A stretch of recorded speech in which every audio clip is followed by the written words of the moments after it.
Hi అండి, అందరికీ నమస్తే. నేను మీ సునీల్ మద్దాల. ఏదైతే ఆంధ్రప్రదేశ్లో నారా చంద్రబాబు నాయుడు గారు ఎన్నికలకు ముందు వాగ్దానాలు చేశారో ఆ వాగ్దానాలు సూపర్ 6 ఏదైతే మెగా డిఎస్సి, పెన్షన్ల పెంపు, ఇలా కొన్ని వాటి మీద ఏదైతే వాగ్దానాలు చేశారో వాటిలో భాగంగా ప్రమాణ స్వీకారం అయిన మరుసటి రోజునే కొన్ని వాటి మీద అయితే సంతకాలు చేశారండి. డిఎస్సి మీద, పెన్షన్ల పెంపు మీద, అన్నా క్యాంటీన్ల మీద, వీటి మీద సంతకాలు చేయడం జరిగింది.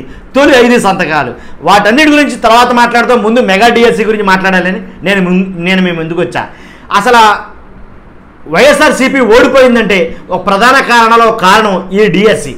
ఏదైతే మెగా డిఎస్సిని అనౌన్స్ చేశారో ఆ మెగా డిఎస్సి ఇవ్వలేక ఏదో కొద్దిపాటి డిఎస్సి పోస్టులతోటి కొద్దిపాటి ఉపాధ్యాయ పోస్టులతోటి రిలీజ్ చేయడంతో తీవ్ర నిరసన అయితే కనుక వ్యక్తమయ్యింది అని చాలామంది మాట్లాడారు. అంతేకాదు షర్మిల గారు మెగా డిఎస్సినా దగా డిఎస్సిని అని చెప్పి ఒక స్లోగన్ అయితే ఇవ్వడంతో ఇది బాగా వైరల్ అయ్యి వైఎస్ఆర్సీపీకి భారీ ఎత్తు మూల్యం అయితే కనుక చెల్లించేలా చేసిందండి. దాని మీదే మనం మాట్లాడబోతున్నాం. ఇప్పుడు నారా చంద్రబాబు నాయుడు గారు ఇచ్చింది మెగా డిఎస్సినా లేక దగా డిఎస్సినా? అభిప్రాయం మీరే చెప్పాలి. వీడియోలోకి వెళ్ళే ముందు నాది రిక్వెస్ట్ ఉందండి, నాకు మోటివేషన్గా ఉంటుంది, లైక్ చేయండి, ఖచ్చితంగా లైక్ చేయండి. అలాగే మర్చిపోద్దు, కొత్త వాళ్ళు అయితే కనుక పక్కాగా సబ్స్క్రైబ్ చేయండి. మన ఛానల్లో పార్టీలకు అతీతంగా వీడియోలు అయితే ఉంటాయి. అలాగే పూర్తిగా వీడియో చూసిన తర్వాత మీ అమూల్యమైన అభిప్రాయాన్ని కామెంట్ రూపంలో తెలియజేయండి.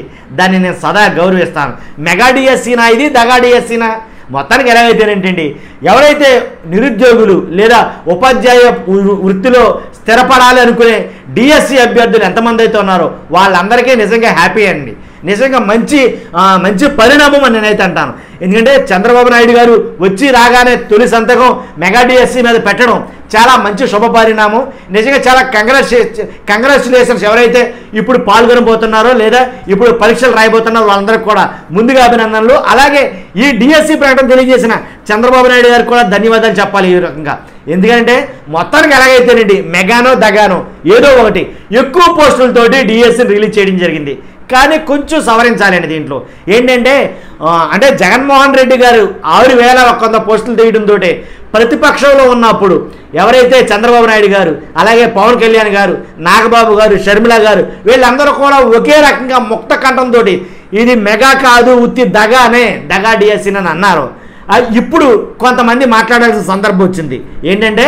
నాగబాబు గారు 30,000 పోస్టులు ఖాళీ ఉన్నాయి, 35,000 ఉపాధ్యాయ పోస్టులు ఖాళీగా ఉన్నాయి, 35,000 ఉపాధ్యాయుల పోస్టులు ఖాళీ ఉంటే ఆఫ్టర్ ఆల్ ఒక 6,000 తీస్తే సరిపోతుందా అనేది నాగబాబు గారు మాట్లాడడం చాలామందికి తెలుసు.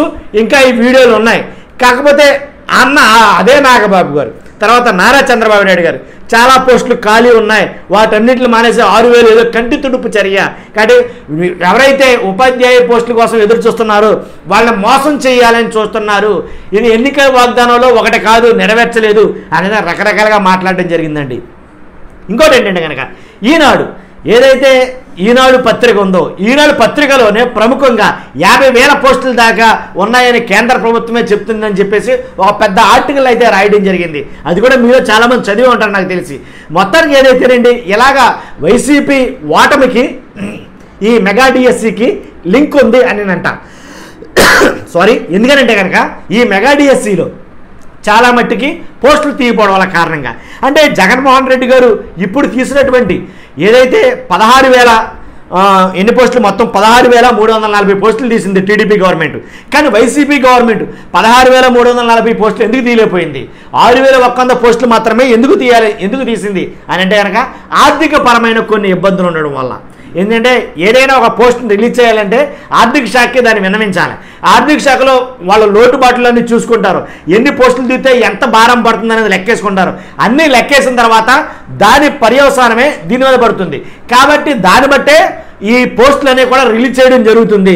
అంతేగాని ఎబ్బడిముబ్బడిగా ఉద్యోగాలు తీసేసానంత మాత్రం అత్యధిక భారం ఆర్థిక భారం పడితే కనుక మళ్ళీ అది లేనిపోయిన సమస్యలకి లేనిపోయిన పరిస్థితులకి దారి తీస్తుందని ఆలోచించి ఆర్థిక శాఖకి ముందు పంపుతారు ఎన్ని పోస్టులు తీయాలనేది. అలా పంపిన తర్వాతే ఇలా రిలీజ్ చేసింది. కాబట్టి వాళ్ళు కూడా డిసైడ్ చేసింది ఏంటంటే 6,100 పోస్టులు అయితే కనుక ఏమాత్రం ప్రాబ్లం లేదు, ఇబ్బంది లేదని చెప్పడం జరిగింది. కాబట్టి 6,100 పోస్టులు వైసీపీ గవర్నమెంట్ నోటిఫికేషన్ జారీ చేసింది. కానీ అదే తప్పు జరిగిందా? నిజంగా వెనక ముందు ఆలోచించకుండా మొత్తం మీద ఎన్ని పోస్టులు ఉంటే అన్ని పోస్టులు కూడా నోటిఫికేషన్ ఇచ్చేయాల్సిందంటారా వైసీపీ గవర్నమెంట్. అయితే మొత్తానికి ఇలా మాట్లాడుకోవడం జరుగుతుందండి. మొత్తానికి ఏదైతేనండి చంద్రబాబు నాయుడు గారు 16,340 పోస్టులు తీశారు. ఇక్కడ చిన్న లిటిగేషన్ ఉందండి. ఏంటంటే 16,340 మొత్తం అన్నీ కొత్తవి కాదు. ఆల్రెడీ జగన్మోహన్ రెడ్డి గారు ఏదైతే నోటిఫికేషన్ జారీ చేశారో 6,100 ఆ 6,100 ప్లస్ ఇంకో 10,000 చిల్లర మొత్తం 16,340 పోస్టులు అయితే తీయడం జరిగింది. కాబట్టి 16,340 అయినా పోస్టులు ఉంది. నాగబాబు గారు అన్నట్టు, అంటే జనసేన అధినాయకుడు పవన్ కళ్యాణ్ గారు బ్రదర్ నాగబాబు గారు అన్నట్టు 35,000 పోస్టులు తీసుంటే కనుక ఇంకా హ్యాపీగా ఫీల్ అవుతారేమో. ఎవరైతే ఉపాధ్యాయ పోస్టుల కోసం ఎదురు చూస్తున్న నిరుద్యోగులు ఉన్నారో వాళ్ళంతా కూడా చాలా హ్యాపీగా ఫీల్ అవుతారేమో. 16,340 కూడా తక్కువే అనే చర్చ అయితే నడుస్తుందండి. మొత్తానికి వీటిలో ఎస్జిటి 6,371, పిఈటి 32, ఎస్ఏ 7,727, పీటీజీ 1,781 ఇలాగా కొన్ని వాటిలో అయితే కనుక సర్దడం జరిగింది. మొత్తం మీద ఏదైతేనేంటి వైసీపీ ప్రభుత్వం వాళ్ళు ఇప్పుడు మాట్లాడుతున్నారన్నమాట. మేమిచ్చింది దగా డిఎస్సి కాదు, ఇదే దగా డిఎస్సి. 35,000 పోస్టులు అన్నారు, 30,000 పోస్టులు అన్నారు. 1000 పోస్టులు లేవు. ఇది మెగా డిఎస్సి ఎలా అవుతుంది? ఎన్ని పోస్టులు ఖాళీ ఉంటే అన్ని పోస్టులు భర్తీ చేస్తేనే అది మెగా డిఎస్సి. మేము చేసాం తప్పు, కరెక్టే, ఒప్పుకుంటాం, మళ్ళీ మీరు అదే చేస్తున్నారు కదా అనేది కనుక వాళ్ళు మాట్లాడడం జరిగింది. ఏదేమైనప్పటికీ నేను మాత్రం ఒక విషయాన్ని మాత్రం డంకా పదంగా చెప్తానండి. 16,340 పోస్టులు కూడా తక్కువేం కాదు. 16,340 పోస్టులు నోటిఫికేషన్ రిలీజ్ చేయడం కూడా ఒక శుభ పరిణామమే అని అయితే నేను అంటానండి. మొత్తానికి ఏదైతే రాజకీయాల్లో చాలా ఉంటాయి, అన్నీ మామూలు. చూస్తున్నాం మీరు అందరూ కూడా ఈ డిఎస్సి మెగా డిఎస్సినా లేక దగా డిఎస్సినా? మీ అభిప్రాయం నేను కావాలనుకున్నాను. చూస్తున్న మీరు అందరూ కూడా మీ అమూల్యమైన అభిప్రాయాన్ని తెలియజేయండి. అలాగే లైక్ చేయండి, కామెంట్ చేయండి. Thank you very much.